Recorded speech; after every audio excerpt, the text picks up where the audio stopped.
To run a successful webinar funnel, you probably know that you will have to get as many people as possible to show up to your live event. But what actually is that live event going to be? Well, that's going to be the question I'm going to be answering in this video. Well, I'm going to be going through just a few things to basically give you a full picture and a perfect, clear vision of what your perfect webinar will actually look like. What will your leads actually be showing up to so that they can convert to become a client, a customer of any kind, really, whether they're purchasing a product on the webinar, applying, booking a call, whatever it is.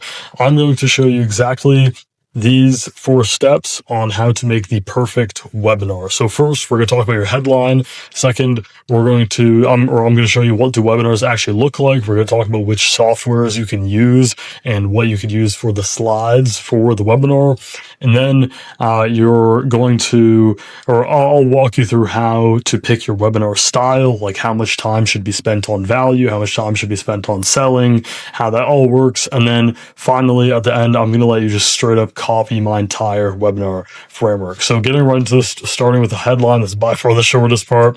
The headline is basically your how-to statement. So every time you talk about your webinar in forms of marketing, you're telling people to sign up for the webinar, you'll refer to the webinar as this. So if your offer is about making money with Airbnb, is how to make X amount per month with Airbnb. It could be something as simple as that, or a much better headline would have kind of more to it, or like either the biggest thing is just first fully encompassing what they're actually going to learn on the webinar, or like what the main purpose of it is. And then second of all, making sure that if you're pushing it to an organic audience, that organic audience already has set interests. So just making sure it aligns with the interests of the audience. So for example, you probably shouldn't be marketing a trading webinar to an audience of gym bros, because if your account was grown from gym content, and likewise if your account was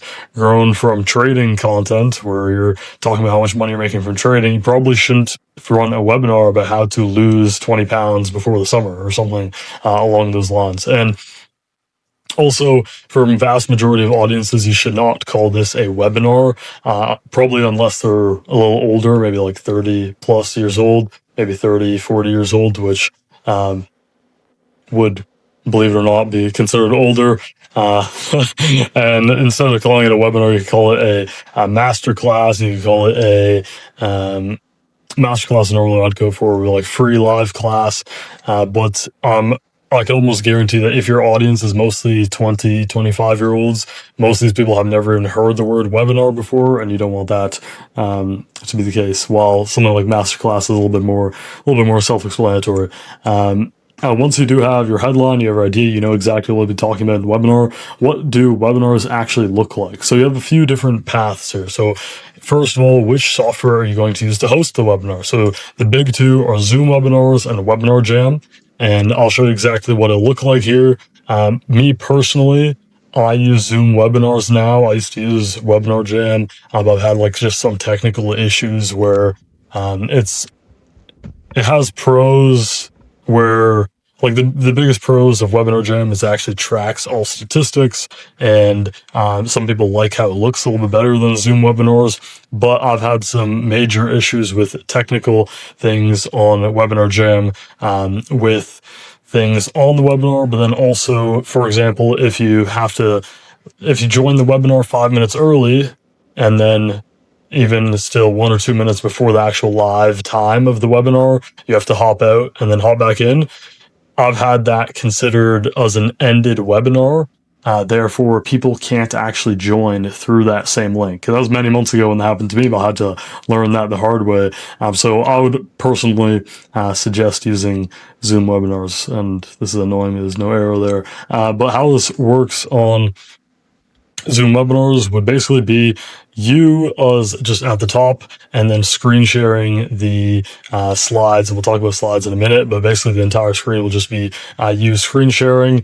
And I want to make sure that you know the Zoom webinars does not mean everyone has their cameras on, anyone could unmute, anyone could turn on their mic, something like that. No, the only people who will be able to use cameras and microphones will be panelists, and that'll probably just be the host of the webinar.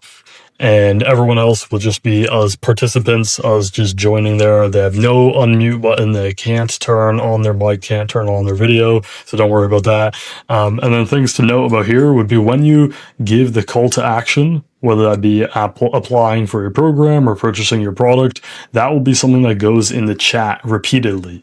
So you can't pin chat messages on Zoom. So instead, you'll basically just be notifying everyone who is in the webinar to be taking the action. So you'll need I normally prepare a list of copy and paste DMs or messages that I will put in the chat, where, for example, at the pitch, you say, hey, here's the link to apply for my program, whatever it is, and you just have that link, and you send that to everyone in the chat. And then a few minutes later, you just send with different copy, you send the link again, and then a few minutes later with different copy again, you send the link. And you also want to make sure they're setting the chat to attendees can only chat with hosts and panelists. And what this means is that you they can only chat with hosts and panelists, and that means the people who are attending the webinar do not see each other's chats. Only you, it would only be whoever's a panelist, which would be only the person presenting, and then maybe a team member, as the people who can see the chats. And that's just the best for moderation.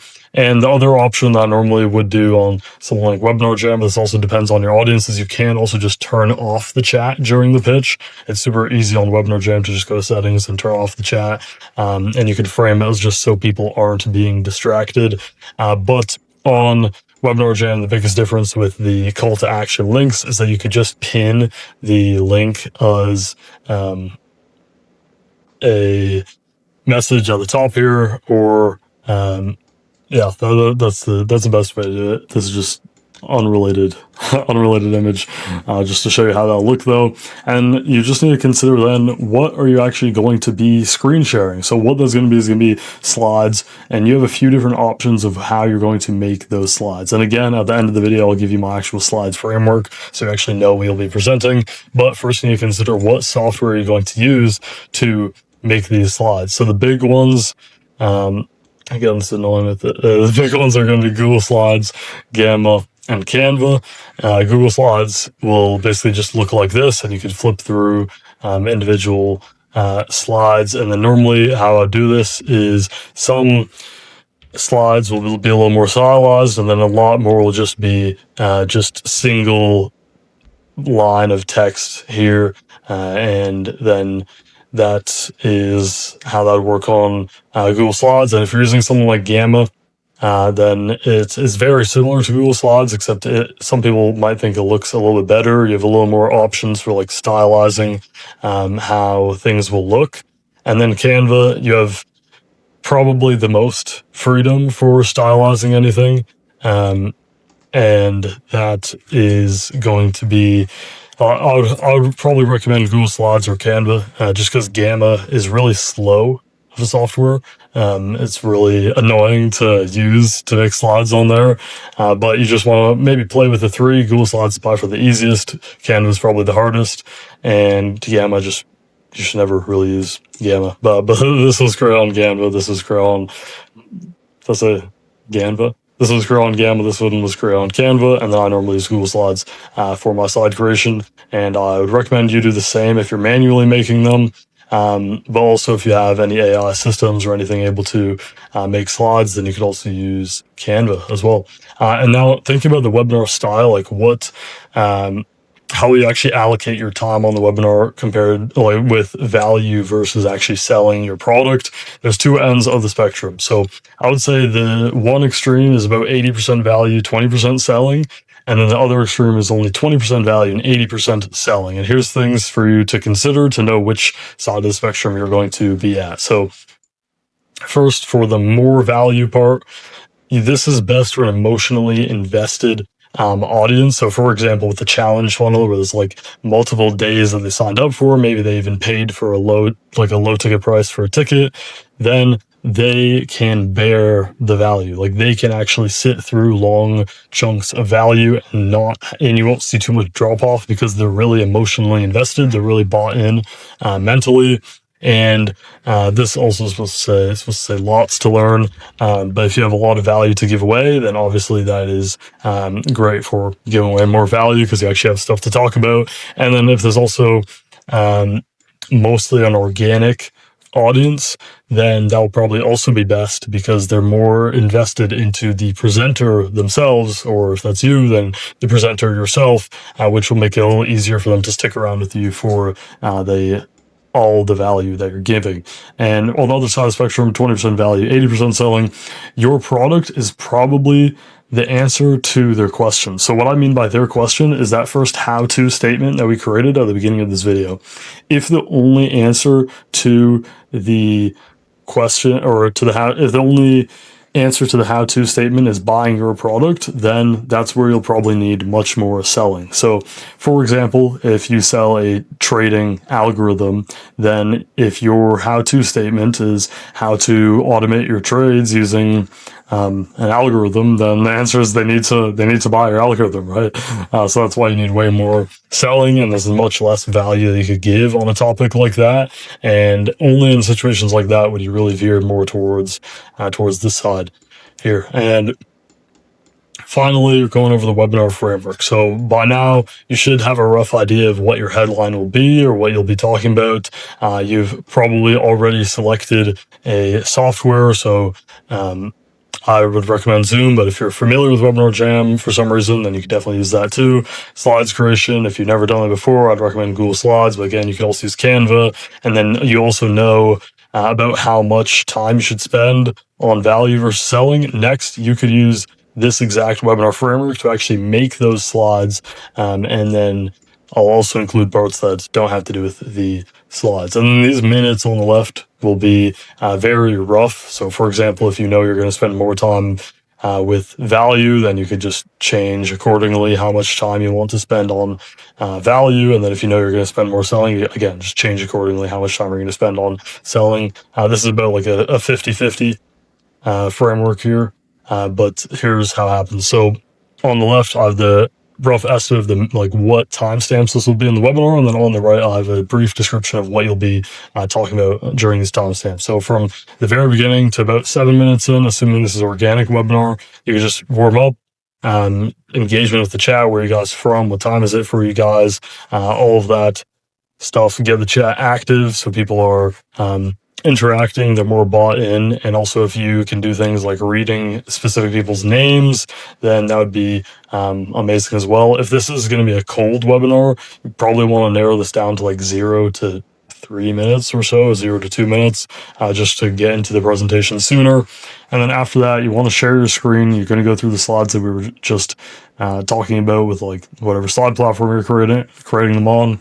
You're going to talk about your transformation story and then also proof. So first, tell them what is the opportunity that you're presenting to them, and then show how that opportunity has transformed your life as the presenter, and show them proof of it transforming your life, sure, but also how it's transformed other people's lives. If you already have clients, you already have customers who are getting results with your product, then that is the perfect place to put some of that before even getting into any of the actual selling.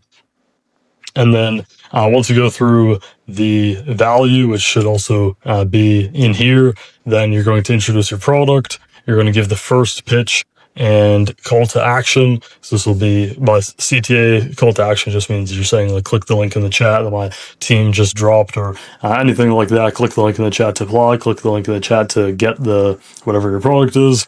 And then the biggest mistake that you can make at this point is completely ending at the first pitch. So I don't want you to think that your webinar is a bunch of value and then a pitch and then you end. That is not how to make an optimal webinar. In fact, the first pitch is just the first time when a lot of people will give you that first no they'll consider your offer, then they'll think, I shouldn't do it. And then the more pitches that you give them later, the higher chance there is that at some point, something you say is going to actually push them over the edge to turn that no into a yes and actually take action on whatever your offer is. And it gives them plenty more time to actually click the link in the chat, to actually apply, to actually purchase, whatever it is. And after that first pitch, you go over more client wins, and then if you have any bonuses to give away, it's a great time to actually mention the bonuses in the slide. So this is even after you give them that first pitch. Then after you go through the bonuses, you can have everything out on a single slide where it says you get this, you get this, you get this, you get this, you get this, and here's how much it is if you're doing it like they're just buying the product. Or you could just say, if you want this, then apply for whatever your program is called. I don't recommend you do something like, total value stack, something like that. It just seems kind of dishonest now. Maybe that worked a few years ago or 1 or 2 years ago, but law has changed since then. And then after you go through that second pitch, which is after the bonuses, then you're going to go through objection handling. So this will be like, you might be thinking this, well, here's what I would tell you. Or you might be thinking this, here's what I'd tell you. So perfect examples of this, like ones I would use in every single webinar, it would be something like, you might be thinking, now's not the perfect time, but I would tell you that there's never a perfect time. And then you basically talk about how there is never a perfect time and how they just need to take action. Or if they're thinking something like, if it may be something more specific to your actual opportunity. So maybe if you're selling how to build a clothing brand and they're thinking in their head, I don't have enough capital to purchase inventory and hire anyone else, then you can say, you might be thinking you don't have enough capital for this, but you really only need only this much to get started, kind of thing. That is the perfect thing to put in here. And then you can give them that third pitch where you can go through the same slide again that has actually all of the features that they're getting, and then give them that call to action again. And then you could go through a bunch of client wins. This is normally when I just dump reviews, dump testimonials, everything in here. Maybe you have even videos that you could show them of clients, and then you give them that fourth call to action where you're basically just saying, again, click the link in the chat to apply, click the link in the chat to purchase the product, whatever that is. And then finally, this normally just past the 1 hour mark, but it could be 1 hour and 10 minutes in, it could be 50 minutes in, it really does not matter. Just see what actually works for your specific webinar. You're going to stop your screen share and you're going to do a live Q&A with the audience. So this will be, you're telling people to put in questions in the chat, and you will be picking some of these questions to answer. Don't feel like you need to answer all of them. It's probably like there's going to be a lot of questions that you just straight up should not answer. Like, for example, if you're telling people to apply for a program and someone asks in the chat, how much is a program? Just don't answer that. That's one reason why I recommend that you would use the Zoom webinars and make it so that like the chat messages can only be seen by hosts and panelists, so people can't see each other's chat messages, because I assure you, there will be people who ask how much is the program if you don't mention it on the webinar itself.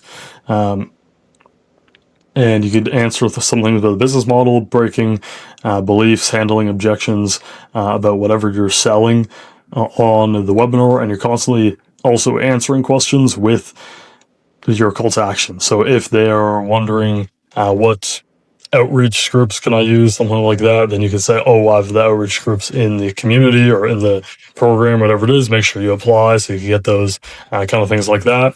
And then at the very end, I'll recommend giving away some sort of free lead magnet, like some free course module or some PDF guide, whatever it is. And then you should just mention that a little sooner on. So that's exactly how I make my webinars and exactly how you can make your webinars as well. If you like this video, you want to learn more about the webinar funnels, then click the video on your screen right now. I'm not going to try pointing because I don't know where it'll show up for you, but click that video, learn more about how I run webinar funnels and how we did, I think, like 465K or something for a client within around 90 days, around 3 months. And you can click that video. Also subscribe to the channel if you want more videos like this, and I'll see you in the video on the screen right now. Peace.